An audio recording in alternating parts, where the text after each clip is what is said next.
আসসালামু আলাইকুম গাইস, আবার নতুন একটা ভিডিও নিয়ে চলে আসলাম। এটা ছিল আজকে দুপুরের খাবার। এখানে ছিল সাদা পোলাও, মুরগির মাংস, সালাদ।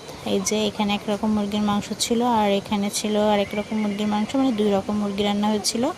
আর এখানে ছিল সাদা পোলাও, আর এখানে ছিল সালাদ। আমি যে এখান থেকে মাংস নিয়ে নিয়েছিলাম। আমি রান্না অনেক পছন্দ করি, সো আমি নিয়েছিলাম 1 পিস আলু নিয়েছিলাম, সাদা পোলাও নিয়েছিলাম, আর পেঁয়াজ, কাঁচা ঝাল, আর নিয়েছিলাম শসা। আমি এখানে আলুটা দিয়ে পোলাওটা মাখিয়ে নিলাম। এত মজা হয়েছিল বলার বাইরে, দেখলেই বুঝতে পারছেন। আম্মু রান্না করেছিল প্রত্যেকটা খাবার, অনেক মজা হয়েছিল, অনেক অনেক টেস্ট হয়েছিল খেতে। আমি এই যে খেয়ে নিচ্ছি এখানে, আর এই পাশে ও খাচ্ছিল, দেশি মুরগি দিয়ে খাচ্ছিল যে পোলাও। আর আমি মুরগির কলিজা, গরুর কলিজা, কলিজাটা আমি অনেক পছন্দ করি, সো আমি কলিজা নিয়ে নিচ্ছিলাম। আমি পছন্দ করি বলে আম্মু সবসময়ের জন্য এটা রান্না করে।